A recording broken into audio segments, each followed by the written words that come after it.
Suárez, David Guzmán. ¿Estamos por aquí, chicos? Sí, profe. Sí, Bien. profe, pero Nicolás no. ¿Qué pasó con Nicolás? No, profe, él tuvo unos inconvenientes, entonces no pudo participar de la realización de la exposición. Ok, muy bien. O sea que básicamente la trabajaron ustedes dos, Juan David, Juan Felipe y David. Sí, señor. Sí, Listo. Perfecto. Y tenemos por aquí también a Daniel Echeverry, Isabel Améric y Camila Ortega. También estamos por aquí, ¿cierto? Chicas, compañeros. Daniel Echeverry, Isabel Améric, Camila Ortega. ¿Estamos por acá? Profe, sí. Hola. Profe, hola, sí. Ok, muy bien. Bueno, muchachos, entonces empecemos con Juan Felipe y David. Y van preparando el material ahorita Daniel, Isabela y Camila. Les cedo la palabra, muchachos. listo, profe. Listo. Mm, ¿Vas a compartir la pantalla siempre? sí, ya ahí lo compartí. Muy bien. Listo. Bueno, chicos, a nosotros nos tocó la semiótica y la comunicación. Pues básicamente vamos a definir qué es la semiótica para entender un poco más el tema. La semiótica es la disciplina científica que se encarga de estudiar básicamente los signos y las formas en que se construye y se transmite el sentido durante la comunicación. La semiótica per se me decía algo y era que proponía una teoría general completa del significado y la representación. Para Peirce, todo lo que existe es básicamente un signo en cuanto tiene la capacidad de ser representado, de mediar y de llevar ante la mente una idea. Y en ese sentido, la semiótica es el estudio más universal de los fenómenos y no se limita a un mero estudio y clasificación de los signos. Pásala por. Bueno, pues la comunicación, como ya sabemos, pues es una transmisión de señales mediante un código común al emisor y al receptor. Y pues nosotros a continuación tenemos un video, pues como que queremos que vean, como para entender un poco más del tema.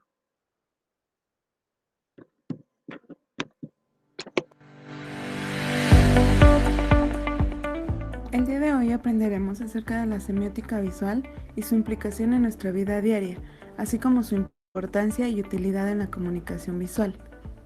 La comunicación visual está en nuestra vida diaria y requiere un esfuerzo mental para memorizar los objetos y establecer una relación entre ellos, aunque ese proceso para nosotros prácticamente ya es imperceptible. El mayor conocimiento que tenemos de las cosas es gracias a nuestro entorno visual, y como producto de la evolución hemos construido y aceptado información, ya que no solo somos seres pensantes, sino visuales también. Recibimos los mensajes a través de 3 niveles. Nivel representacional, que es lo que vemos del ambiente y reconocemos según la experiencia. Nivel abstracto, es un hecho visual reducido a sus componentes visuales y la construcción del mensaje. Nivel simbólico, el universo de sistemas de símbolos que el hombre ha creado y dado un significado. El diseño gráfico es una disciplina que cumple con objetivos y funciones de la interpretación y comunicación de mensajes visuales, siendo una herramienta para la industria moderna, la tecnología y la globalización. Hay algunos conceptos básicos con los que tenemos relación en nuestra vida diaria y es importante conocerlos para hacer uso correcto de ellos y aprovecharlos en la comunicación visual. Ícono. Su naturaleza denota a su objeto poseyendo alguna propiedad de lo representado. Tiene semejanza con su referente. Índice. Se refiere a algo acerca del objeto, según una conexión espacio-temporal coexistiendo con el objeto y puede ser simultáneo, anterior o posterior a la existencia. Es consecuencia de algo. Existe porque el otro existe. Símbolo. Es de carácter colectivo y social. Es una asociación de ideas referidas al objeto. Las figuras retóricas en la comunicación visual se utilizan para dar un sentido distinto al esperado, existiendo entre el sentido figurado y el propio una conexión. La figura retórica se define como la operación que parte de una proposición simple y modifica ciertos elementos para constituir una proposición figurada. El color tiene muchísima importancia en la comunicación y significación de elementos visuales, que pueden ayudar a potencializar el mensaje a través de la teoría de los colores, aunque estos significados pueden variar según la cultura. Blanco. Significa luz, pureza, igualdad y tranquilidad. Se asocia a limpieza e higiene. Amarillo. Optimismo, alegría, energía y calor. Es un símbolo de alerta y estimula la actividad mental. Se usa en productos para niños. Naranja. Es felicidad, creatividad, confianza, generosidad, es cálido y estimula el apetito. Ideal para comunicación en jóvenes y publicidad para alimentos. Rojo. Es intenso, asociado a la energía, valentía, pasión y amor, relacionado a la advertencia de peligros, así como sugerir ofertas. Rosa. Se liga a la inocencia, feminidad y el romanticismo. Violeta. Poder, lujo, sabiduría y dignidad, color asociado a la riqueza y la extravagancia, magia y misterio. Azul. Da estabilidad, frescura, confianza, libertad y paz. Se utiliza en productos de limpieza, ciencia y tecnología. Es mayormente enfocado a lo masculino. Verde. Refleja crecimiento, armonía, seguridad, naturaleza, frescura, fertilidad y abundancia. Es un color usado en marcas ecológicas, en hospitales y lo relacionado con el dinero. Negro. Refleja oscuridad, vacío, miedo, muerte, autoritarismo, elegancia y lujo. Se relaciona con productos clásicos y de alta calidad. Ahora que hemos visto todos estos términos, herramientas y técnicas, podremos entender el mundo de una manera diferente y saber que la comunicación visual tiene una base y que nosotros nos podemos ayudar de lo aprendido del día de hoy para lograr que los mensajes que generemos lleguen con mayor eficacia a nuestro receptor, logrando el objetivo por el cual fue creado.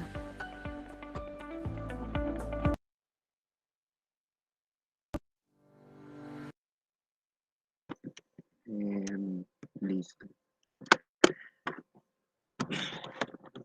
Listo. El problema es que la reflexión sobre la comunicación y la semiótica no siempre es explícita. Lo que aparece en las primeras propuestas, según Peirce y Saussure, por ejemplo, son conceptos que sugieren un elemento comunicacional o una configuración comunicativa, pero no siempre son explícitas. Como se puede observar, una cosa es que la comunicación aparezca como la palabra y otra muy diferente es su aparición como elemento dentro de un sistema conceptual, es decir, su aparición como concepto constructivo. Por lo tanto, un elemento centrado a resaltar del estudio es la aparición de la comunicación como elementos constructivos en tres autores pertenecientes a tres de las cuatro genealogías. Una es de Thomas Seabook, la otra es la genealogía persiana y la otra es la de Humberto Eco y la última es la de Yuri M. Lotan. Para la semiótica, la comunicación ha funcionado como un elemento de organización de lo biológico y de lo social, pero también ha sido considerado como un elemento de estructuración, principalmente de principio mayor, la semiosis, la teoría general de la semiótica. Por lo tanto, fue posible identificar que cuando la comunicación aparece como concepto constructor o como elemento generador del dinamismo en los sistemas semióticos, esta siempre se encuentra apoyada en los fundamentos de la teoría matemática de la información. De lo que se puede inferir que la semiótica no ha dialogado con los estudios de la comunicación ni con la producción de principios teóricos dentro de dichos estudios, sino que ha dialogado con la propuesta matemática y sus desarrollos posteriores.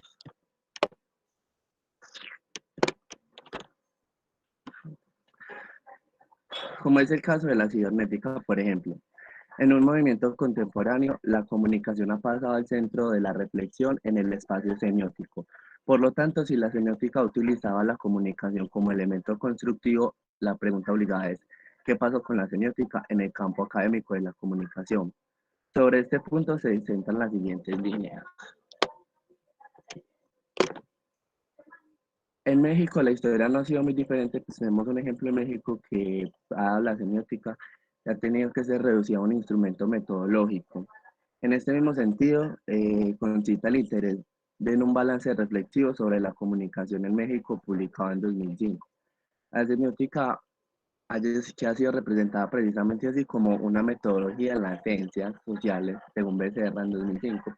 Sin embargo, el problema real no es la instrumentalización de la semiótica, sino la finalidad de su utilización. Para algunos autores, la semiótica comenzó considerándose precisamente como la ciencia de la comunicación, lo que le ayudó a producir sus propios modelos sobre la comunicación y a construir una compleja tipología de la cultura. Pero al plantear la comunicación como sus ejes centrales, estaba implícitamente como construyendo un puente en otras ciencias que de alguna manera también trabajan con el objeto de comunicación, como la biología, la psicología, la física y por supuesto los estudios de la comunicación. El vínculo es entonces la reflexión sobre el objeto de comunicación, la que se convierte en modelos explicativos, tanto de la semiótica como de los estudios de comunicación. Sin embargo, en el proceso de intercambio conceptual, estos estudios han tendido a ignorar las particularidades de la semiótica al importar conceptos aislados de sus contextos teóricos de enunciación, lo que ha tenido como consecuencia principal investigaciones donde mezclan autores, teorías, conceptos que la semiótica mantiene por criterios epistemológicos separados. Hablar de semiótica en los estudios de la comunicación, específicamente en México, es hablar de los signos y significados en primer lugar común. El problema se hace mucho más complejo cuando los estudios de la comunicación ven a la semiótica únicamente como método capaz de identificar la producción y circulación de signos. Lo que sucede es que cualquier interpretación de la naturaleza que sea, se encuentra en la semiótica una justificación epistemológica posible para sus propias interpretaciones. Así lo que se tiene en el estudio de la comunicación en México son muchas veces términos y no conceptos, un conjunto de autores y no un principio teórico, lugares comunes y no fundamentos de la semiótica. Hay una diferencia en la forma como en que la semiótica ha incorporado la comunicación a sus sistemas conceptuales y es en la forma en que los estudios de la comunicación han incorporado la semiótica a sus sistemas conceptuales. El resultado es que ambos casos tienen algo diferente por comunicación y algo diferente por semiótica. Los estudios semióticos no han dialogado con la teoría producida en los estudios de la comunicación, sino que cuando utilizan a la comunicación como concepto constructor, voltean la mirada hacia la teoría matemática y de la información y a la cibernética en busca de principios constructivos. Por lo tanto, su configuración ontológica y epistemológica del concepto de comunicación no se relaciona con aquella de base en los estudios de la comunicación. Es decir, con el modelo del emisor del mensaje y pues, del receptor. Por otro lado, para los estudios de la comunicación, la semiótica es tan solo una técnica de análisis. En consecuencia, para algunos autores de la teoría semiótica se encuentran por encima de la teoría de comunicación. Por lo tanto, en este punto, el cuestionamiento es obligado. ¿La semiótica está por encima de la comunicación? ¿O cuál es la teoría de la comunicación? Y pues la clave realmente para las preguntas antes planteadas sugiere localizarse en el reconocimiento y diferenciación de dos conceptos al centro de cada espacio reflexivo, es decir, a diferenciar a la semiosis y a la comunicación.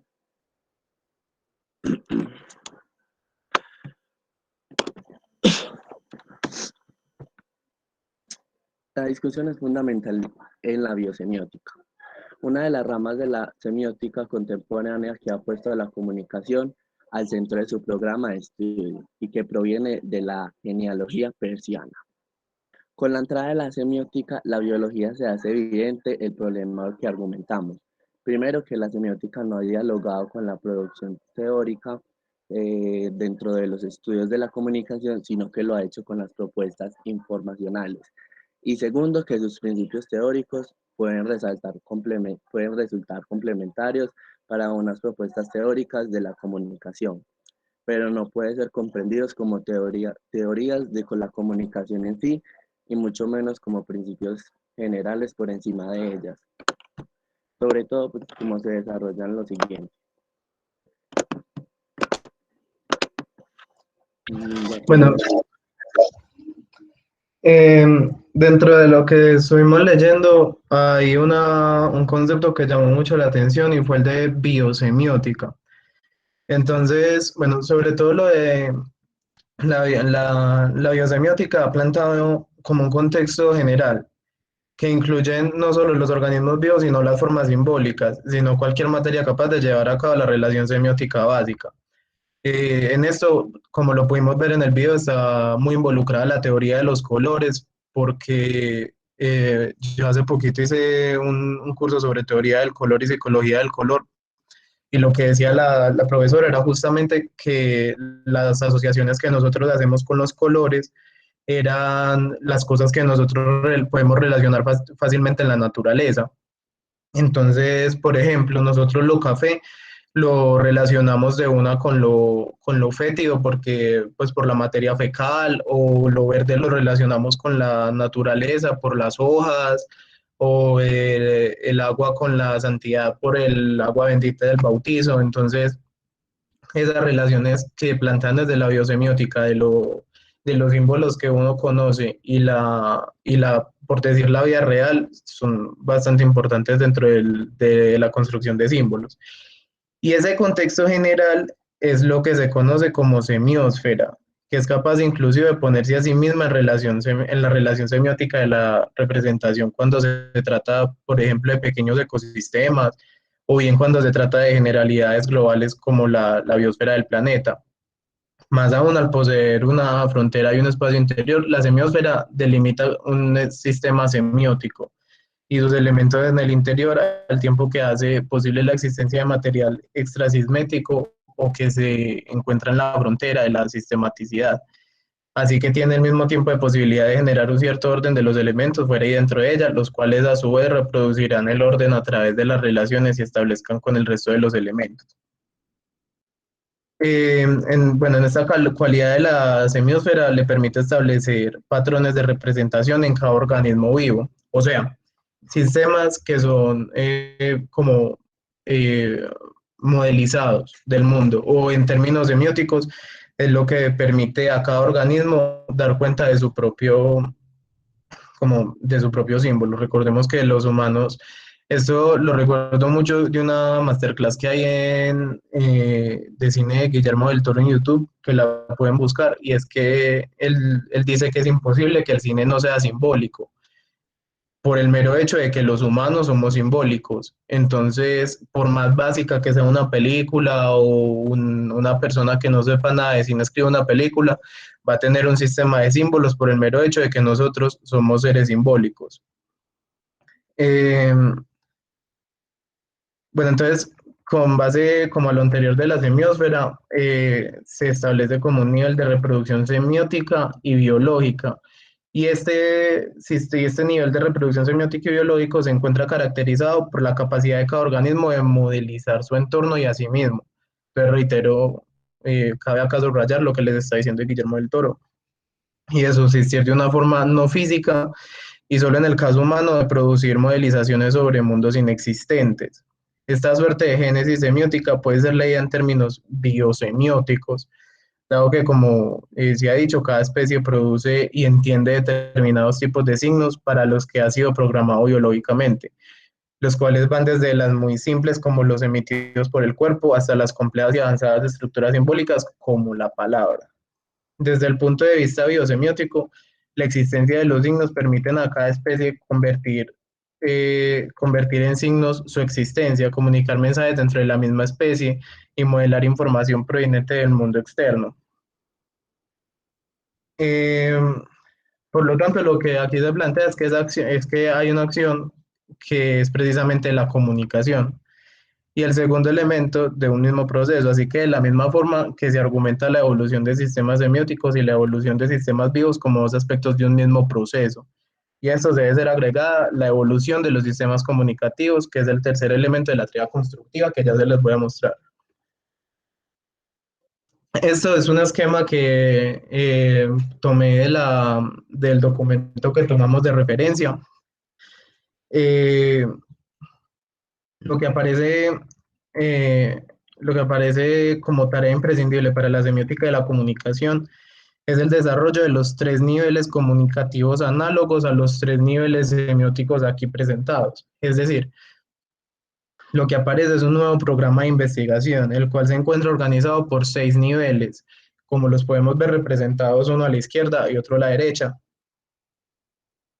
6 niveles, 3 semióticos y 3 comunicativos. Si bien aún se encuentra en una etapa inicial, este modelo lo aclara el autor. La apuesta del modelo es integrar desde los 3 niveles comunicativos algunas propuestas teóricas de la comunicación que se han desarrollado desde el campo de estudio que así se autonombra, como es el caso, por ejemplo, de la propuesta de Manuel Martín Serrano, que es el modelo. Este es básicamente un modelo más amplio de lo que se está viendo en pantallas de este momento. Este es como un sistema más sintetizado. Y como se ha mostrado, lo que se configura en el horizonte no es un tipo de relación específica o determinada a priori entre la semiótica y el estudio de la comunicación, sino que se configura un programa de investigación que pone al centro la necesidad de reflexionar sobre la semiosis y la comunicación con los elementos centrales de los procesos de organización y desarrollo de los organismos vivos, la sociedad, la cultura y la circulación de significados. Entonces, para ejemplificar una de los mecanismos donde se representa la semiótica en la comunicación, me voy a ir al más evidente y como en el que tengo mayor conocimiento o menor desconocimiento. Entonces me voy a ir a la simbología en el cine. Por allá en los 80, entre los escritores se hacía como un chiste eterno que decía como lamentémonos por el guionista que no puede ser poeta. Pero eso es algo muy relativo porque el cine es un medio que puede ser expresado para el alma de un poeta y hay muy buenos poetas que han hecho muy buen cine, como es el caso de Buñuel o en el caso de Pierpaolo Pasolini. Entonces yo creo que lo que tiene que hacer, bueno, un sistema de símbolos se comprende en varias etapas, desde la preproducción, como la producción y como la postproducción. Entonces, desde el realizador en general, yo creo que lo que él tiene que hacer es comprender la naturaleza de la poética narrativa y su funcionamiento dentro de una misma película. Aclarar que lo poético no significa que sea bonito, poético significa más bien mayor expresividad. Yo también estaba como permeándome un poco de lo que es la poesía y de lo que coinciden los poetas, es que la poesía es linda justamente porque tiene un nivel sublime que no necesariamente comprendemos, pero disfrutamos. Entonces, independientemente de que el contenido de una película sea bello, grotesco, espiritual, pacífico, violento, lo que sea, va a necesitar una expresión completa. Y si se tiene una buena historia que está bien narrada, bien dirigida, bien actuada, se va a tener una buena película. Pero si aparte de eso creamos sistemas de imágenes, vamos a tener más que una buena película, una gran película. Entonces, un sistema de imágenes, como para sintetizar la definición, es una estrategia de motivos, una categoría de imágenes incrustadas en la película que se repite visual y sonoramente. Eso es importante aclararlo acá. Nosotros tendemos a asociar imagen con una pintura, por ejemplo, o con una fotografía, pero basándome en Pierre Sorlan en imágenes en sociedades, sociedades europeas, imágenes europeas, que el subcapítulo se llama imágenes en sociedades, lo que dice es que hay imágenes verbales, imágenes sonoras e imágenes visuales, porque el término imagen es de imaginación. Entonces, en la medida en la que un sonido se le evoque una imagen en su cabeza, entonces el sonido también es una imagen. Entonces es importante aclarar esa parte ahí, que los sistemas de imágenes son los que se repiten visual y sonoramente desde el principio hasta el fin, con persistencia y con variación, pero también con una enorme sutileza, como si fuera una comunicación subliminal, que aumenta la profundidad y la complejidad de la emoción estética. Entonces acá hacemos dos diserciones que son las imágenes externas y las imágenes internas. Los sistemas de imágenes pues se crean de estas dos maneras. Entonces, ¿en qué se diferencian? Las imágenes externas son una categoría que fuera de la película ya cuente con un significado simbólico por sí mismo y lo utilizan para que signifique exactamente lo mismo dentro de la película. Hemos visto películas como Rocky o como Chinatown que usan la bandera de Estados Unidos para simbolizar el patriotismo o el himno de Estados Unidos para simbolizar el patriotismo. Son cosas que fuera de la película ya tienen esa acepción y lo utilizan dentro de la película para generar lo mismo. Opuesto a las imágenes internas que toman una categoría que fuera de la película podría tener o no un significado simbólico ni a ella, pero la introducción en la película le da un significado totalmente nuevo que resulte adecuado para la película y solamente para ella. Entonces, yo acá les traigo dos ejemplos. El primero es de Roma, de Alfonso Cuarón, que si se la han visto recordarán esta escena que a muchos les habrá hartado, que es la secuencia de los títulos. Eh, Acá el agua tiene una acepción de purificación, de limpieza, entonces es el símbolo externo, eso es lo que significa el agua afuera también. Si nosotros vemos este clip que acabo de tener acá, nos podemos ver que solamente estamos viendo las baldosas del patio, absolutamente nada más. Si nos dan una vista más panorámica del patio, podemos ver el patio lleno de excremento de perro, entonces por eso está tirando agua y desde ahí se crea la sección de la limpieza. Pero entonces, en el momento en el que se echa el agua,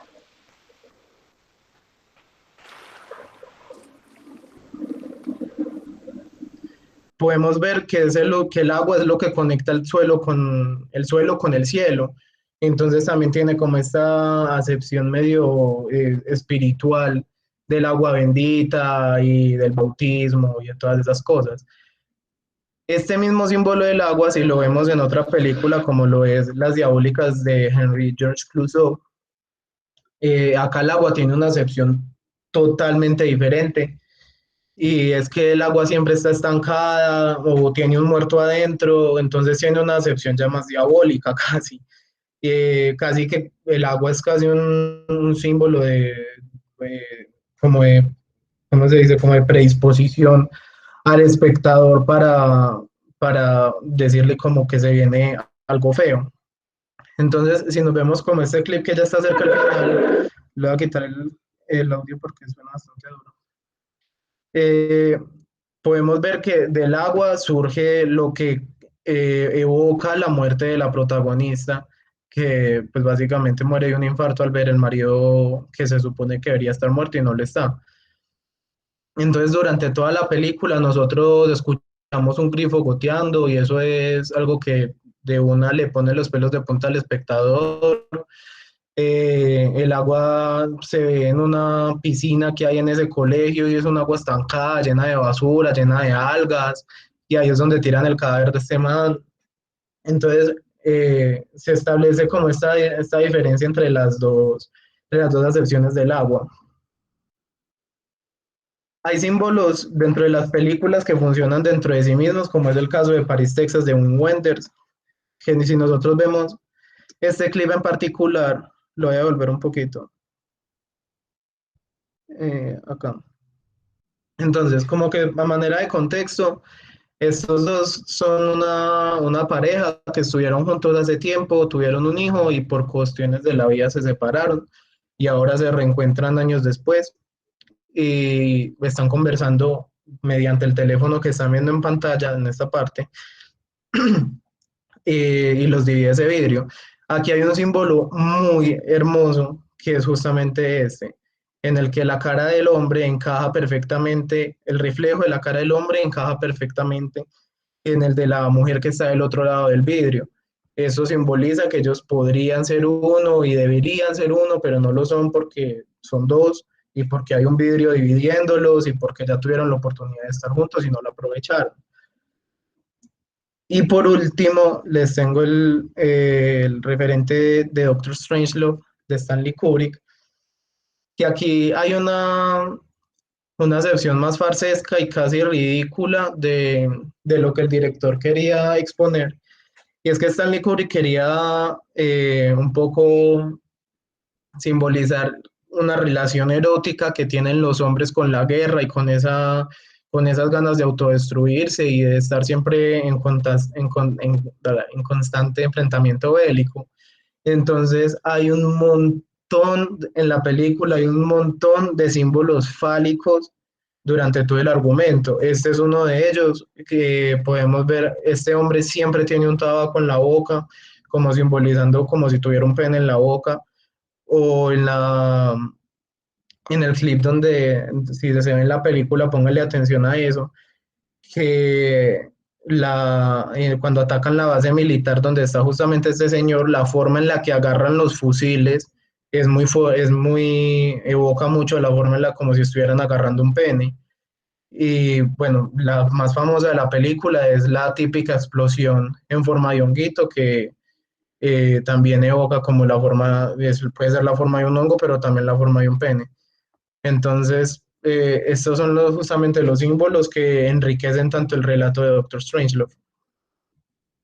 Y estas son las referencias que tomamos, la relación entre semiótica del estudio de la comunicación, por Carlos Vidales González, que reúne todos estos autores que les mencionamos de una forma muy completa, y el guión de Robert McKee, que fue lo que ayudó a la construcción de la simbología en el cine. Listo, profe. Listo, profe, ya terminamos. Gracias. Ok, muchachos. Bueno, preguntas, inquietudes, el resto, chicos. ¿Algún comentario?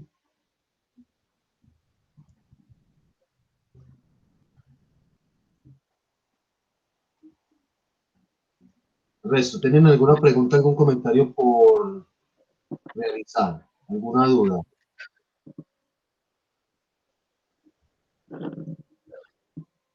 Entonces, todo entendido, compañeros. Si hay tanto silencio, supongo que hay claridad. Sí, profe. Ok. Muy bien. Yo no tengo preguntas, más bien es una serie de comentarios, pocos, como para articular a la intervención, pues, y obviamente a la abordaje del tema. Uno de los elementos fundamentales, y creo que ya hay claridad bastante, ya ustedes hicieron mucho hincapié en eso, es la construcción del significado de la semiótica. Si bien la exposición hizo una muy buena utilización de recursos visuales en términos de llevar u observar, analizar propiamente desde la teoría o desde la narrativa cinematográfica, la inclusión o el funcionamiento de la semiótica a partir de las imágenes. Lo cierto es que dentro de las diferentes expresiones lingüísticas o dentro de la lingüística en sí mismo, es decir, la producción de la palabra hablada o escrita, o en la comunicación no verbal, por ejemplo, esta es aquella que se apoya en manifestaciones y expresiones de carácter corpogestual. Así, cada una de ellas están estructuradas en esta lógica de la construcción del significado, que los compañeros tenían como para exponer dentro de la exposición estaba contemplado hablar de los elementos de la semiótica que proponía Ferdinand de Saussure y Charles Peirce, donde básicamente nos están colocando en una primera instancia lo siguiente, y es que estos señores, estos semiólogos empezaron a observar de que la construcción de significados depende de la inclusión o del entrelazamiento de varios elementos. Entre esos está el signo, qué pasa con los símbolos, por ejemplo. Algo muy curioso que uno, y dicho de una manera muy sencilla, simple, y es decir lo siguiente, ustedes escriben la palabra casa, ¿cierto? Tiene 4 letras, listo. Pero eso en realidad es una casa. Ferdinand de Saussure decía que los signos son arbitrarios, pues porque no se asemejan a veces a lo que quiere representar. Nosotros escribimos casa en un tablero, en una hoja de papel, y eso no es una casa. Pero a partir de una serie perdón, a partir de una serie de elaboraciones mentales. Recuerden que el significado es algo conceptual y es algo que nosotros elaboramos propiamente desde nuestra cognición. ¿Listo? Y que nos valemos de diferentes signos para construir ese significado. Entonces, nosotros escribimos la palabra casa y eso no es una casa, pero es un término, un signo lingüístico que nos sirve a nosotros para determinar o para indicar que es casa. Y que también los signos y todos estos elementos lingüísticos de su misma vez el significado se ve supeditado o también se modifica de acuerdo al contexto en el que se ve, ¿cierto?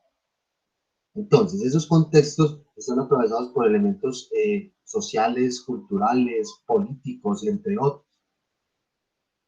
Entonces, también los significados se ven afectados por eso.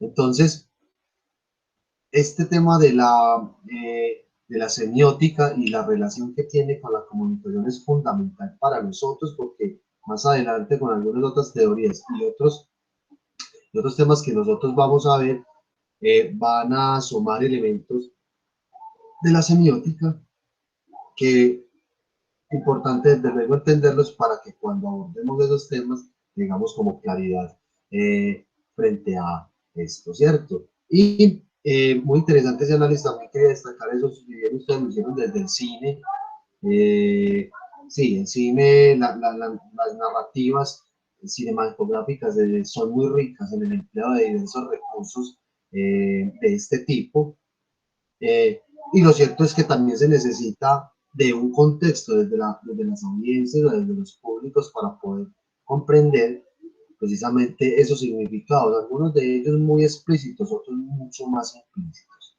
¿cierto? Y que es importante también entender lo siguiente, una cosa es la lingüística y otra cosa es la semiótica. La lingüística básicamente se ocupa de cómo se construye un sistema, un lenguaje como sistema, perdón. Y la semiótica es que a partir de esa de diferentes construcciones lingüísticas, perdón, se producen diversidad de significados, ¿cierto? Entonces quería pues como hacer anudar este comentario a la intervención de ustedes, muchachos, muy interesante, sobre todo la relación que hacen en el análisis con diferentes piezas cinematográficas. Muy bien. ¿Alguno o alguna compañera tiene algún comentario, alguna pregunta? ¿Tienen claridad? ¿Sí o no? ¿O no estamos por acá?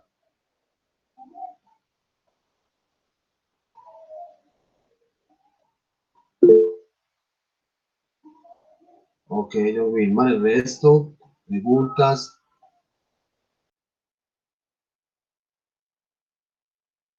El resto, muchachos, ¿tienen alguna pregunta, comentario, entendido? ¿Sí o no? No se Sí, mueven. profe, está entendido. Ok, muy Sí, bien. profe, está entendido. Ok, muy bien. Chicos, entonces, antes de que iniciemos la siguiente exposición, que es teoría del efecto límites, no olviden, Juan Felipe y David, subir el recurso, esa diapositiva o lo que van a dejar de la exposición a la carpeta del Drive. ¿Listo? Bueno, señor. Bueno, muchas Listo, profe. gracias, chicos. Bueno, ahora sí, les doy la palabra a Daniel, Isabela y Camila. Profe, hola. Hola. Bueno, yo voy a presentar la pantalla y primero, pues de antemano me disculpo si de pronto hay mucha bulla de fondo.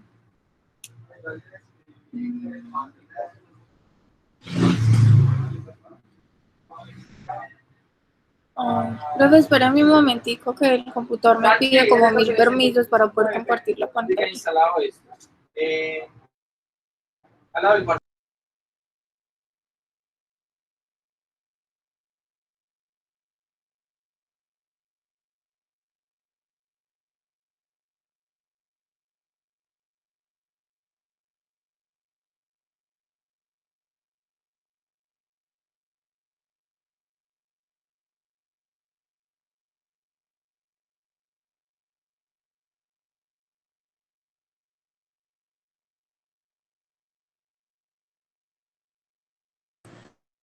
Profe, qué pena, se me salió.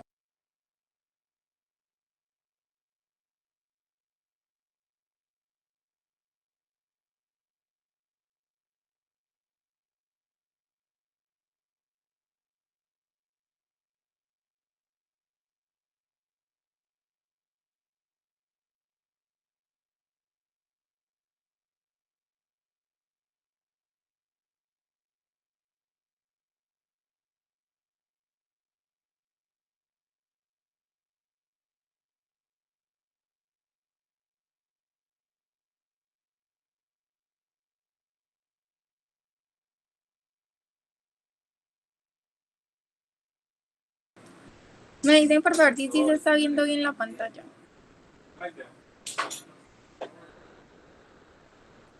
Al parecer. No se ve. Yo sí la veo. Estás compartiendo tu pantalla, pero no estás compartiendo pantalla. Pero pues aquí está la presentación. Sí, ya se está viendo. Sí. Sí, ok. Bueno, esta teoría surge a raíz de diversos estudios realizados a lo largo de los años 40 en el ámbito del funcionalismo como reacción a las teorías de impacto directo.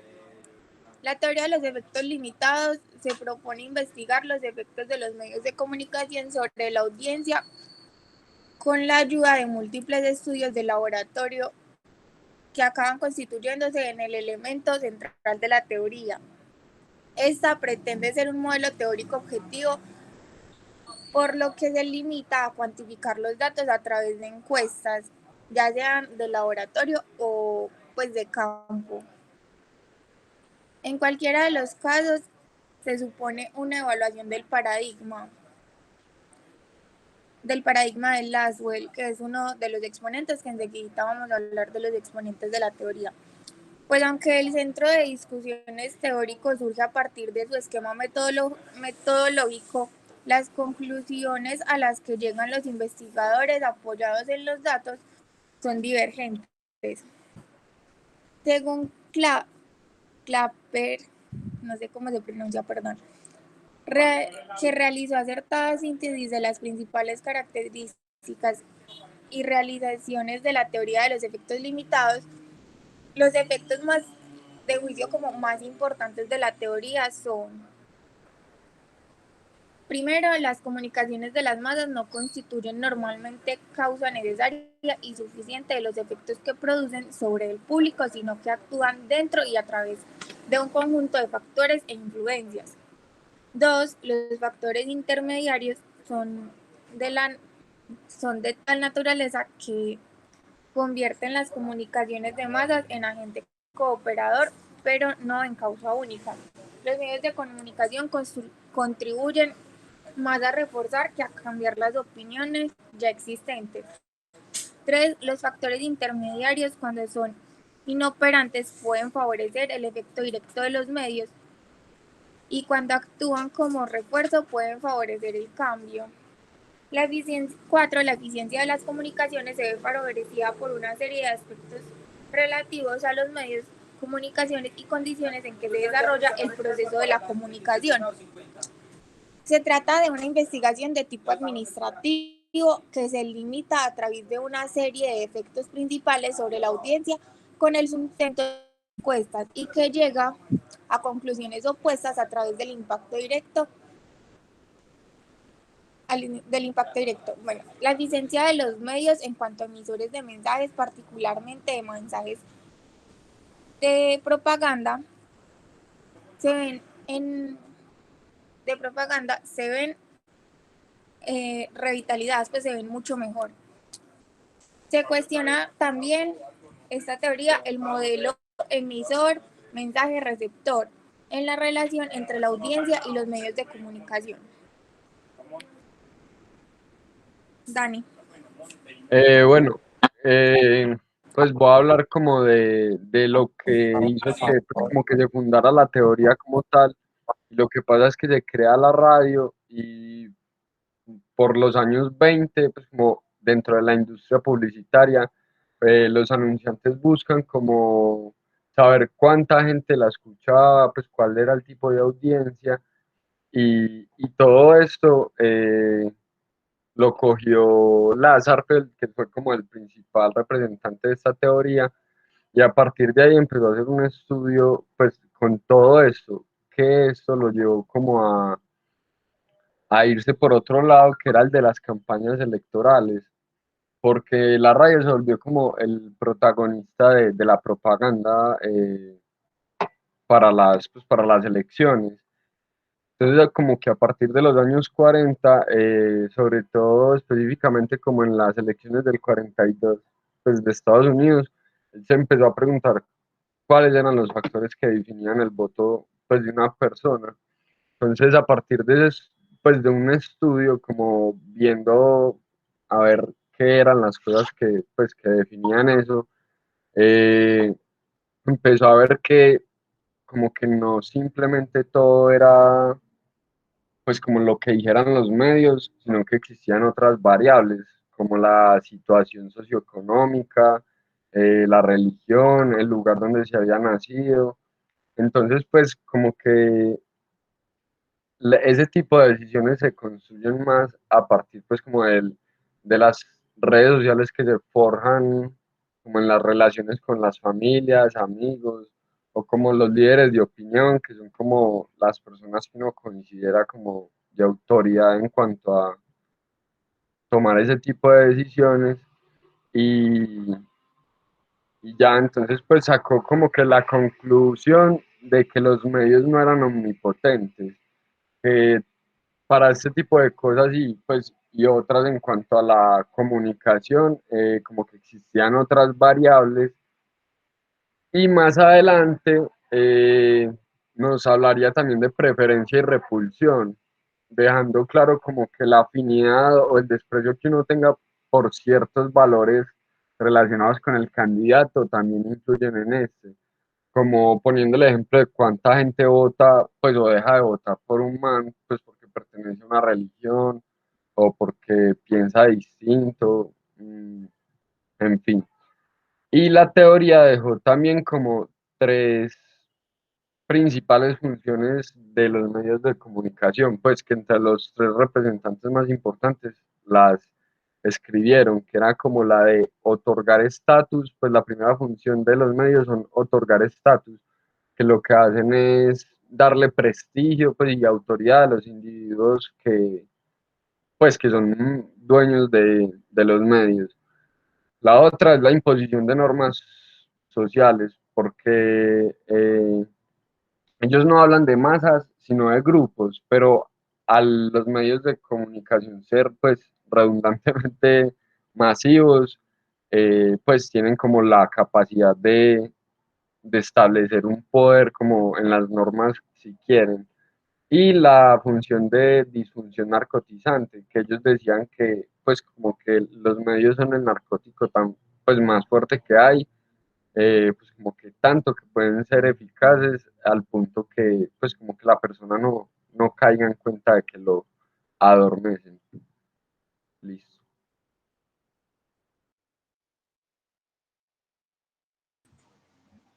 Bueno, hola, yo les voy a hablar sobre tres de los principales representantes de esa teoría. Cami, ¿puedes pasar, por favor? Hola. Bueno, el principal representante es Lasserfield. Él fue un sociólogo austriaco, murió en 1976 en Estados Unidos y tuvo muchos intereses sobre el estudio de la radio y los mecanismos de influencia social de este medio. Su investigación se basó en un modelo cuantitativo mediante el empleo de encuestas de opinión. El modelo de él se enfocó en el papel de los medios en la formación de opinión de las personas y su colectividad. Él proponía que los mensajes de los medios de comunicación no llegaban de manera directa a las personas, sino a través de unos líderes de opinión, que eran los que filtraban esos mensajes y los pasaban a los demás. Él decía que los medios, como en vez de inyectar ideas, reforzaban las que ya existían. Él tuvo un estudio muy importante sobre la influencia de los medios en las prácticas electorales. De ahí, en 1955, escribió este libro de Personal Influence, en donde se reiteraban y perfeccionaban los mecanismos de la influencia de los medios sobre los líderes de opinión. Cami, ¿puedes pasar la diapositiva? Bueno, en este libro es donde se construye la teoría de los dos pasos acerca de los procesos de influencia. Esta teoría aseguraba que la influencia de los medios se componía de dos fases. La primera era que los medios lanzaban un mensaje que recibía un tipo de persona en concreto. Este era el llamado líder de opinión. Y la segunda fase era que esta persona filtraba y analizaba esta información para después pasarla o comunicarla a los demás mediante relaciones interpersonales. Lasserfield decía que el líder de opinión debía ser una persona carismática o reconocida. Un ejemplo de esto pueden ser como los influencers o esos gurús de moda y belleza. Cami, ¿puedes pasar la diapositiva? Bueno, Hovland también fue considerado uno de los principales teóricos de esta teoría. Fue un psicólogo estadounidense. Él en sí no tuvo ningún enfoque en concreto.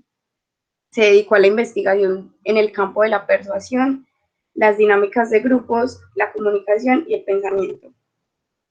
Su modelo se preparó con la intención de organizar los elementos y variables del cambio de actitud producidos por la comunicación social. Él decía que debe haber una selección de audiencias y él propuso 4 fases para la eficacia de un proceso comunicativo. Camille, la pasas por favor.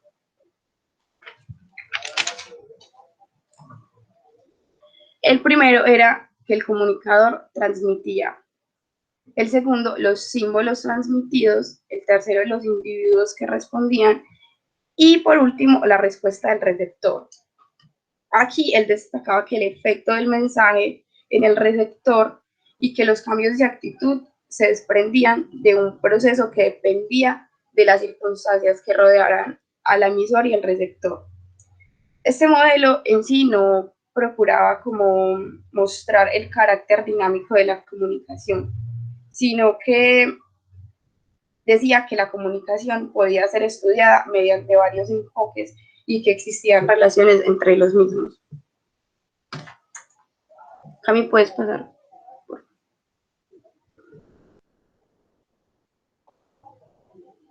No, falta uno.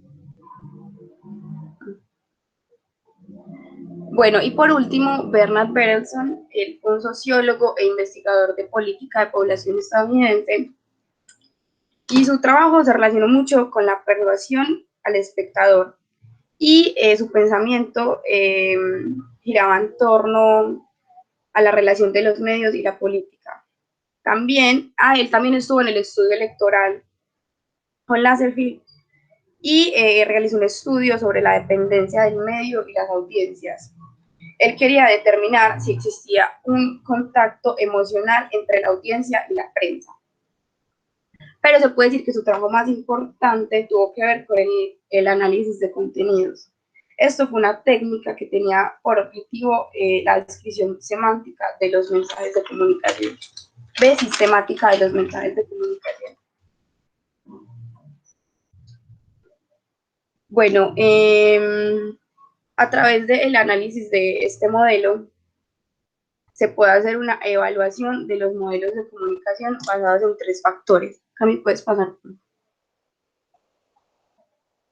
Bueno, primero, la eficacia de comunicación, la eficacia de un trozo de contenido comparado con otro, y la eficacia de un contenido comparado con una fuente ajena al mismo. Finalmente, pues Berelson proponía que el análisis de contenidos es una técnica de investigación que servía para describir objetiva, sistemática y cuantitativamente el contenido manifestado de la comunicación. Y pues básicamente esta técnica de contenidos también se aplicaba para buscar o investigar tendencias de contenido, destacando el sentido de su orientación o los cambios que los contenidos sufrían de determinado periodo a otro. También se aplicó en la ciencia para conocer el desarrollo de una investigación, como en qué momento está avanzando, o en qué momento está como estancada una investigación científica. Y ya. Por último, tenemos un video que explica muy bien toda la teoría.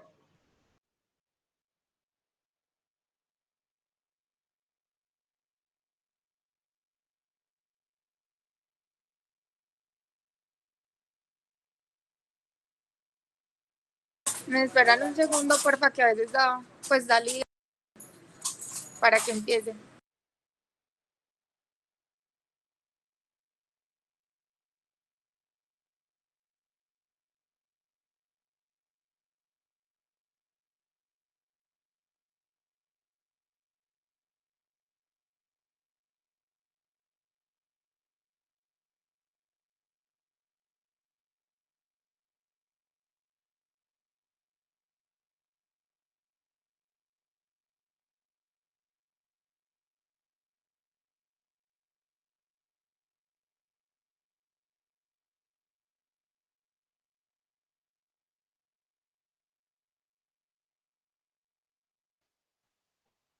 No se escucha.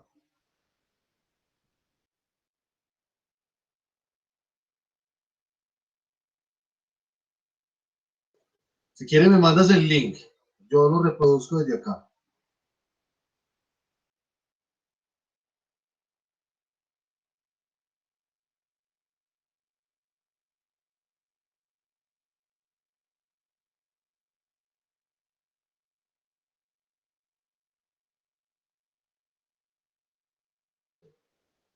Hola, y me mandas el link, porfa, que es que no estamos escuchando. Y es mejor reproducirlo pues con audio. Pruebe, listo, ya te lo envío. Ok.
Pero espere que está cargando.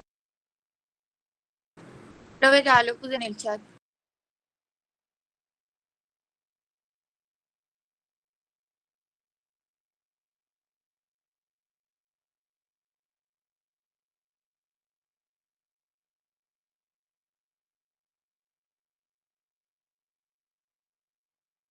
Ok, les comparto pantalla.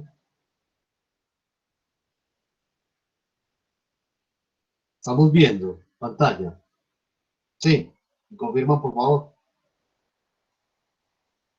Sí, profe. Sí. Ok.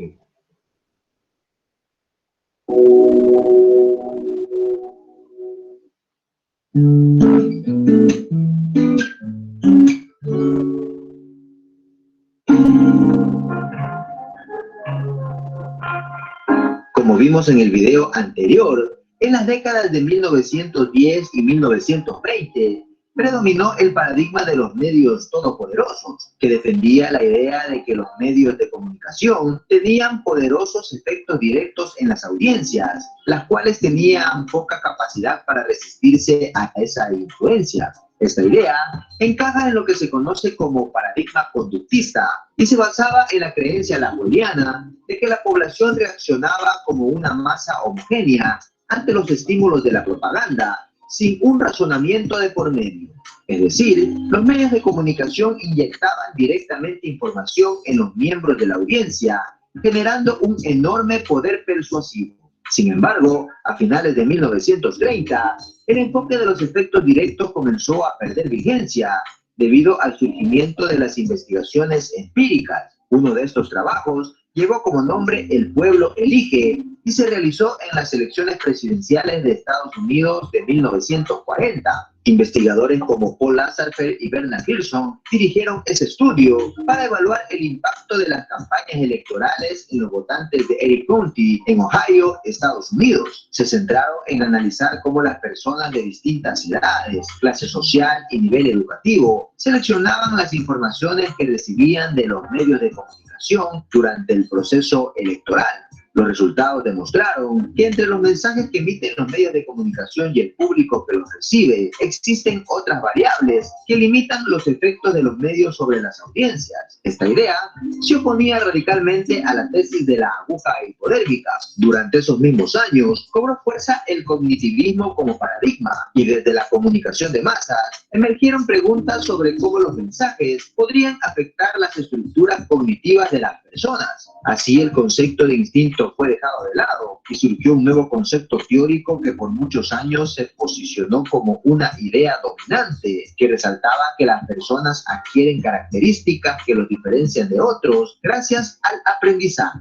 Otro concepto que tomó fuerza fue la noción de actitud, la cual se volvió tan central que pasó a dominar el escenario de los estudios sobre la comunicación masiva. Una actitud puede entenderse como una tendencia psicológica que surge de la evaluación positiva o negativa que hace una persona sobre algún objeto o entidad. Durante y después de la Segunda Guerra Mundial, los trabajos se centraron en investigar cómo los mensajes persuasivos de los medios podían producir cambios o refuerzos en las actitudes. Como resultado, el esquema lineal del tipo emisor-receptor de las teorías hipodérmicas fue reemplazado por otro en donde se identifica la presencia de variables que intervenían entre el emisor y el receptor. Entre ellas, se destacan tres grupos de variables. Primero, las variables individuales, referidas a que los individuos tienen actitudes, prejuicios, creencias y predisposiciones positivas o negativas que influirán en la decodificación que las personas hagan de los mensajes de los medios. Segundo, las variables sociales, relacionadas a la idea de que los medios no son recibidos por individuos socialmente aislados, sino por personas que integran grupos sociales y comunidades que comparten ciertas formas de ver las cosas. Es decir, a la hora de ejercer influencia, los mensajes de los medios compiten con otras fuentes de información, como los familiares, amigos, compañeros de trabajo o líderes comunitarios de opinión. Finalmente tenemos las variables cognitivas, relacionadas con la capacidad de las personas para procesar y valorar la información. Aquí aparece el concepto de selectividad, que indica que las personas estarán predispuestas a atender los mensajes que estén a favor de sus creencias y evitarán los que contradigan sus ideas. Bajo este punto de vista, aparecen las siguientes variables. Exposición selectiva, que manifiesta que las personas buscarán mensajes relacionados con sus intereses. Atención selectiva, que indica que los individuos prestarán más atención a las partes de los mensajes que estén más relacionadas con sus intereses. Percepción selectiva, que se refiere a que las personas interpretarán los mensajes de acuerdo a su forma de pensar y los adaptarán a sus puntos de vista.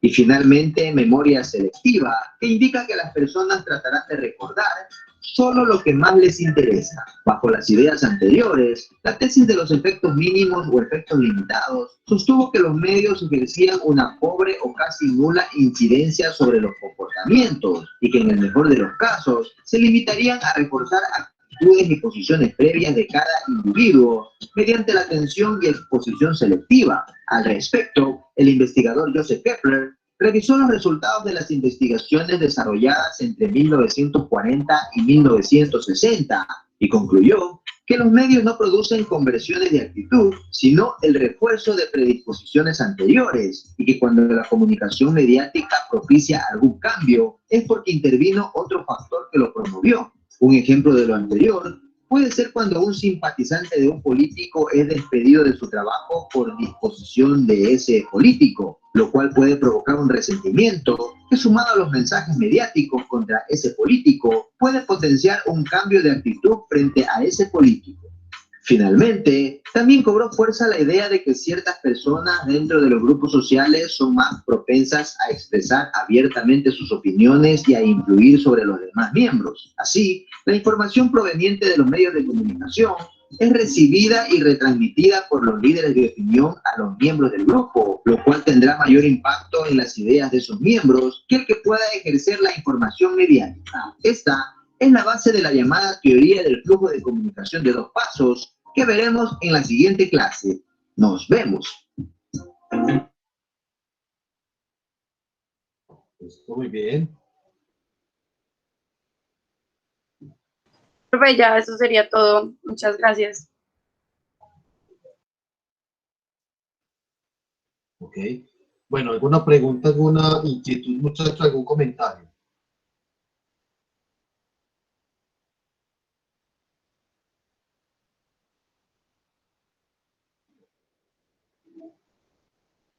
¿Todo está entendido entonces? Profe, Sí. sí, no, es que no sé, me surge la duda de si eso fue un cambio que tuvieron las masas desde las ideas de la aguja hipodérmica hasta cuando se hizo este estudio, o eso es algo que siempre ha pasado y simplemente los estudios de la aguja hipodérmica estuvieron como sesgados.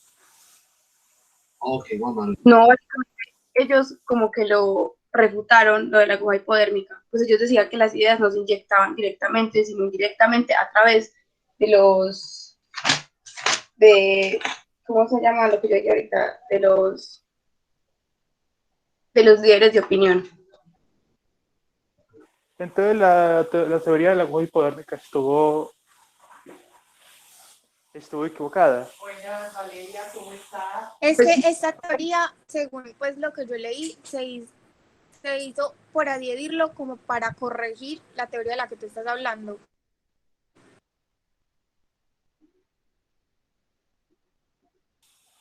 Ok. Ok, Juan.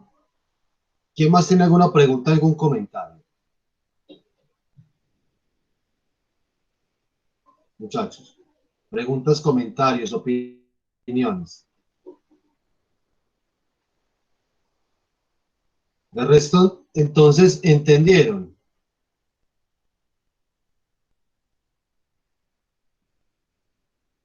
¿Cómo están entendiendo entonces, chicos? Sí, profe.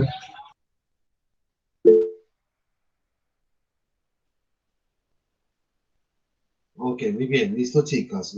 Gracias. Yo, bueno, aporto lo siguiente.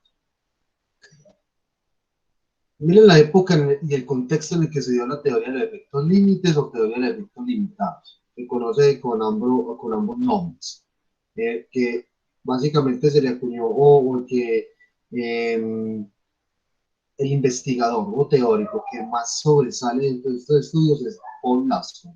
Paul Lassner. ¿Listo? Se dice que esta teoría de los efectos límites es la corrección a esas corrientes funcionalistas de la comunicación, y recuerde que esas corrientes funcionalistas de la comunicación, las corrientes funcionalistas de la investigación establecen una comunicación de masas muy basados en el efecto y el estímulo directo que generan los medios de comunicación y sus mensajes en las audiencias de las personas, ¿cierto? Entonces, esas teorías funcionalistas, o más bien una de esas corrientes funcionalistas de la comunicación se llamó teoría de la aguja hipodérmica, ¿cierto? O también hay otra que la denominan teoría de la bala mágica, que es similar. ¿Qué quiere decir eso? Que hubo un momento de pensamiento de muchos de estos teóricos donde ellos consideraban que los medios de comunicación y sus mensajes incidían directamente en las personas. La teoría de la aguja hipodérmica, con su nombre metafórico, es lo siguiente, plantea lo siguiente, y es que el mensaje atraviesa la epidermis de las personas, como lo hace una aguja, ¿cierto? Y eso ocasiona un efecto directo en las personas. Entonces, esos efectos se pueden entender como la reacción también a unos estímulos. Entonces, es un asunto muy como desde la manipulación y el control que ellos pensaban que los mensajes provocaban en las personas. ¿cierto? Entonces fue un modelo o como un esquema de pensamiento en términos de que se pensaba que los medios de comunicación y sus mensajes funcionaban de esa manera. Por ahí en 1940, bueno, todas estas corrientes funcionalistas, la teoría de la huertodérmica, la teoría de la bala mágica, o el mismo funcionalismo, ¿cierto? Pensaban entonces que uno de los elementos catalizadores de esa manipulación o de esa respuesta que van a generar, o que ellos pensaban que las personas, las audiencias generaban frente a los mensajes de los medios de comunicación, es como si respondieran a un estímulo, lo analizaron mucho desde el papel de la propaganda. Y esa propaganda, básicamente, en términos muy políticos, precisamente en los periodos de la Primera Guerra Mundial y la preguerra de la Segunda Guerra Mundial, ¿cierto? La preguerra de la Segunda Guerra. Entonces, sabemos muy bien que el despliegue publicitario, comunicacional y propagandístico de los diferentes bandos en disputa, pues incluyeron muchas estrategias y creo que ya hemos visto en diversidad de documentales y otras informaciones cómo ha sido de pronto el despliegue de las estrategias publicitarias, comunicacionales y propagandísticas, cómo se trabajó el conflicto bélico en ese contexto, en ese entonces, ¿cierto? Entonces, en el año 1940, en la década de los 40, apareció este señor de Paul Lasker junto a otros teóricos, pero siendo Lasker como el más representativo, donde a partir de unas investigaciones que empezaron a realizar,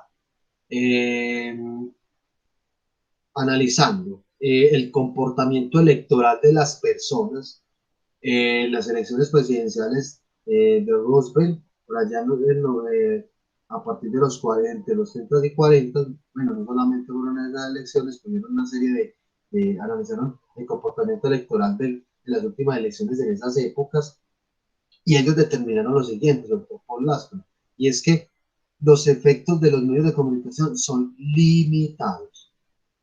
¿Cómo así que limitados? Es decir, antes, dentro de la perspectiva funcionalista, se consideraba que había una premisa ahí, y era que se estaba planteando qué hacen los medios con la gente, mientras que la teoría del efecto límites plantea lo contrario. O sea, la pregunta se revierte, se plantea de otra manera, y es básicamente lo siguiente: ¿qué hacen las personas con los medios? ¿O qué hace la gente con los medios? El funcionalismo planteaba intrínsecamente o de manera muy implícita más bien lo siguiente: ¿qué hacen los medios con la gente? Ahí hay una relación directa, hay una relación muy de la influencia del efecto. Mientras que en la teoría de los efectos límites o limitados se plantea es qué hace la gente con los medios, ¿cierto? Entonces, básicamente, al denominar esos estudios como una teoría que restringe el alcance de los mensajes o de los efectos de los mensajes de las personas, ahí hay una limitación del efecto de los medios de comunicación y sus mensajes. ¿Limitación en qué sentido? En el grado de influencia. ¿Lo ven? En el grado del efecto. Y sabemos que el efecto es un asunto psicocognitivo. Porque si bien el funcionalismo se planteaba desde la manipulación, el control, la respuesta a unos estímulos, ¿cierto? Muy desde el conductismo, corrientes como el cognitivismo, que eso también se refleja más en teorías pedagógicas y educativas. En ese momento se pensaba entonces que el papel de los medios de comunicación y los mensajes era fundamental, en la formación de las actitudes, de los comportamientos y en las concepciones de las personas, ¿cierto? Entonces, lo interesante de esta teoría es que por un lado fractura ese paradigma de pensamiento funcionalista. Ya dice, no, los medios sí tienen efectos, sí tienen unas influencias, pero no en todo. Hay que analizar otras cosas más a fondo para determinar por qué las personas se comportan de esta manera, por ejemplo, en el caso del comportamiento electoral. El comportamiento electoral básicamente es ir a votar, ¿cierto? O elegir un candidato sobre otro, o tomar una decisión de carácter público, ¿cierto? Que involucre propiamente el bienestar o la solución de necesidades y problemáticas de una comunidad, de una sociedad. Entonces este señor empezó estos señores, estos investigadores, perdón, empezaron a observar unos elementos que consideran variables, o sea, se entienden como variables, son características o atributos que posiblemente inciden en los comportamientos, en las actitudes y en las percepciones de estas personas, de la ciudadanía, de la gente, como por ejemplo aspectos individuales, aspectos más relacionados con lo social, ¿cierto? Y aspectos que también tienen que ver con el contexto cultural. Entonces, ellos a partir de esas investigaciones empezaron a dar cuenta de que no, incididas por un lado de forma individual, como las valoraciones, los juicios, las preconcepciones, entre otras ideas, ¿cierto? Y pensamientos que propiamente la gente elabora en su forma individual, pero también tienen que ver aspectos sociales como la pertenencia a un grupo, entonces, o a una comunidad, a un grupo social o a una comunidad. Entonces, el hecho de, por ejemplo, en el caso de Estados Unidos, que es un fenómeno político muy interesante, y no es que la teoría solamente haya estudiado lo político, pero a partir de lo político o el material electoral es donde a ellos les permitió vivenciar o dar cuenta precisamente de esos planteamientos, porque ¿qué pasa con lo político? Es la movilización del voto de las personas. El voto es una persona, es un individuo que está en una urna depositando un papelito, eligiendo un candidato, pero a su misma vez, ¿qué pasa? ¿Qué hay detrás de para movilizar a esa persona a votar finalmente? Entonces, desde la perspectiva de los medios de los medios de comunicación de masas, radio, prensa, televisión, sobre todo, sobre todo el papel de la prensa, la radio, la televisión fue desarrollada más en, en un momento mucho más tardío, por allá en los 60, pero operaba era la prensa, la radio y sobre todo la propaganda, ¿cierto? Una propaganda que dentro de lo publicitario pues se veía, por ejemplo, los periódicos, en la misma radio, en algunas proyecciones cinematográficas, etcétera, ¿cierto? Ya hemos hablado un poquito de eso, hemos visto, hay documentales donde han mostrado estas manifestaciones propagandísticas de carácter históricas, por ejemplo. Entonces, muchachos, ellos llegan a determinar de que, bueno, hay elementos sociales que son incidentes en la toma de decisiones, en la construcción de ciertas posturas y en la configuración de percepciones de las personas, que hay que tomar en cuenta en eso.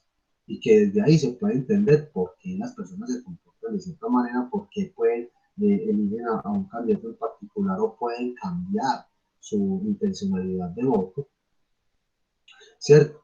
Entonces, ese fue el aporte básicamente de la teoría de los efectos límites. Que de manera un poco sintética o llegando a un punto de conclusión para dejar por sentado lo que es teoría de los efectos límites, es básicamente el replanteamiento de que la comunicación de masas, si bien tiene una intencionalidad o una serie de propósitos de generar unas influencias, unos efectos directos en las personas, la teoría de los efectos límites lo que hace es limitar el alcance de ese mensaje, restringir su influencia. Sabemos que la influencia es en términos psicocognitivos, ¿listo? Y que eso se ha reflejado en las percepciones, en las conductas de las personas, en cualquier ámbito. ¿Listo? Dato interesante es que muchas de estas teorías, muchachos, no es que se las inventen por allá estando en la casa o en una oficina, nacen de investigaciones aplicadas. En este caso, con la teoría de los efectos límites, de hecho, el clip de video nos menciona que nace de la investigación empírica. ¿Qué viene de la investigación empírica? Básicamente, el empírico es básicamente de la experiencia, se entiende que son experimentaciones, ¿cierto? Entonces, ellos lo que hicieron fue observar asuntos muy relativamente cotidianos, como puede ser una lección, ¿cierto? No es algo que se da en un laboratorio, sino que el contexto social es el laboratorio, es un laboratorio social, y a partir de la recolección de una serie de datos, de informaciones y también de observaciones de los comportamientos, ellos empezaron a armar toda una investigación y les permitió llegar a esas conclusiones que finalmente les permitió proponer de manera un poco metafórica ese nombre de teoría de los efectos límites o limitados. Recuerden, cuando escuchen el concepto de teoría de efectos límites o limitados, es que el mensaje se limita en términos del efecto, se restringe el alcance. ¿Listo? Y que hoy por hoy es una teoría que de alguna manera tiene una vigencia.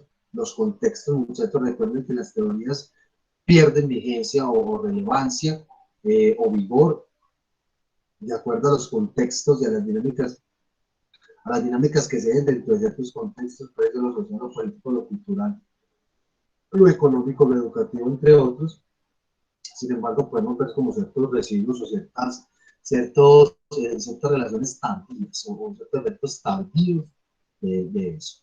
Una teoría de efectos límites que hoy por hoy, si lo analizamos en el contexto de los medios de comunicación en la actualidad, podemos observar de que hay unas intencionalidades, unos propósitos propiamente de esos emisores, ¿cierto?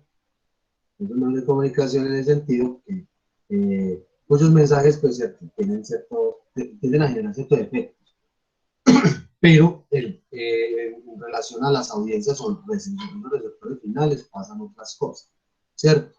Y que no solamente hay que determinar que la pertenencia de ciertos grupos sociales a ciertas comunidades, también hay otros factores que inciden en la toma de decisiones o en la conformación de la opinión pública o de la opinión de las personas, ¿cierto? Por hoy que tenemos redes sociales, eso es un amplificador más de las voces de los ciudadanos. En las redes sociales y en los espacios digitales y virtuales, estamos ya construyendo comunidades digitales, comunidades virtuales, ¿cierto? O sea, existimos en esos espacios, ¿cierto? Entonces también ahí donde observaríamos ciertas variaciones dentro de esa aplicabilidad o ese análisis de la teoría de los efectos límites en el contexto actual.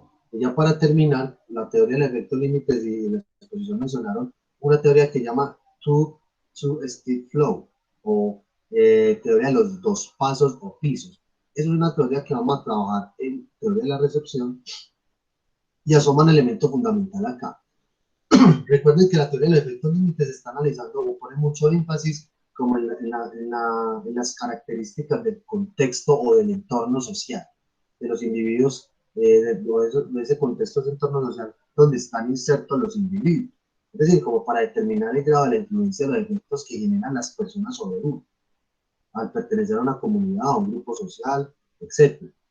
Pero también aparecen unos personajes muy interesantes que son los líderes de opinión. Esos líderes de opinión en esa época no eran youtubers, no eran influencers, no existía CERT, no existían las redes sociales, no existían estos espacios virtuales y digitales.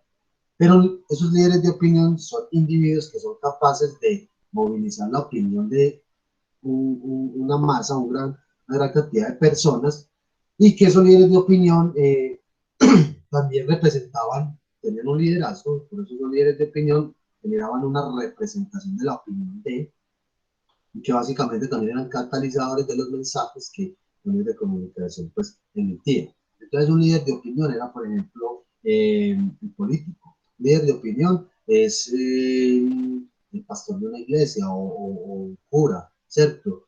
Mire que son espacios, son ámbitos donde la gente construye o incide, más bien confluye, donde la gente confluye y genera pues unas relaciones pues sociales. Entonces está lo político, lo religioso, hay líderes de opinión en otros ámbitos, y que hoy por hoy analizar esa figura de los líderes de opinión en el contexto actual nos conllevaría precisamente a analizar bueno, un líder de opinión también tiene figuración pública, es decir, ciertas apariciones en medios de comunicación, o utiliza el medio de comunicación también para amplificar su mensaje. Hoy por hoy podríamos decir de que los líderes de opinión hay que analizarlos en función de una serie de personajes, una serie de personas, de individuos que hacen un adecuado e incluso sofisticado uso de medios de comunicación y de otros espacios de interacción comunicativos como las redes sociales de manera pues muy efectiva con sus propios formatos y narrativas y que de alguna u otra manera generan influencia en las audiencias, en las personas, en los públicos. Por eso los han denominado influencers, algunos otros youtubers, ¿cierto? Y que gozan de representatividad mediática y que a su misma vez la misma comunidad de personas, en este caso la comunidad de usuarios, los legitiman, es decir, aceptan que ese individuo me representa con las ideas que dice, me siento identificado con, siento que este individuo me puede representar a mí en mis posturas, en mis pensamientos, en mis concepciones. ¿Listo? Muchachos, quería hacer como ese aporte pues también para anudarlo pues desde luego a la exposición y clarificar ciertos aspectos. La pregunta ahorita del compañero de Juan Manuel no es que la masa haya cambiado, sino más bien la concepción que se tenía de la comunicación, los medios de comunicación masivos de la época. Es como una transformación de paradigma, ¿cierto? Que no quiere decir de que, ay, bueno, Lasper y sus investigadores empezaron a pensar así, todo el mundo empezó a pensar de que, no, ya el funcionalismo no tiene nada que ver, no, hubo una serie de consideraciones teóricas o quizás otros teóricos que seguían pensando que el funcionalismo se seguía dando. Pero al nacer esta corriente de la teoría de efectos límites, básicamente se repensó el papel de los medios de comunicación de masas, el efecto que tenían en las audiencias, en las personas, y hasta qué punto esos efectos eran muy directamente relacionados con los comportamientos y las percepciones de los individuos. Básicamente es eso. Entonces es un cambio de mirada, ¿cierto? Ponerse otras gafas, una transformación de la percepción a la hora de entender a los medios de comunicación de masas y el efecto de los mensajes en las personas. Muy bien, muchachos. Quería entonces hacer ese aporte para clarificar algunas ideas y también desde luego pues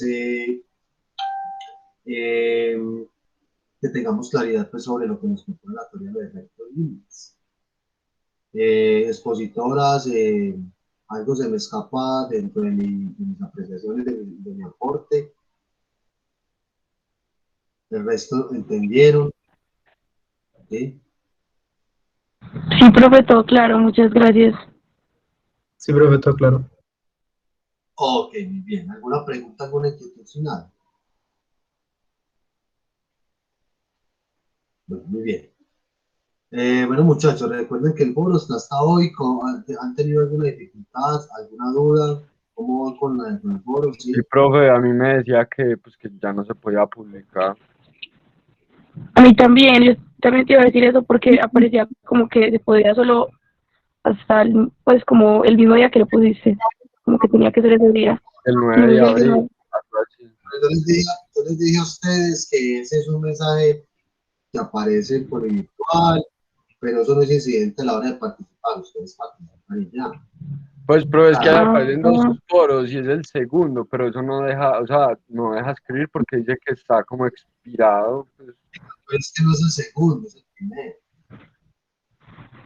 Es que no se acuerda que, o sea, no sé si ustedes no estuvieron en clase o qué, acuérdense que vamos a poner el primer foro. Entonces ahí hay el primer foro, foro 1. Les había escrito por foro. Pero yo trato de bueno, meterme rápido y le digo cuál es el mensaje que aparece ahí.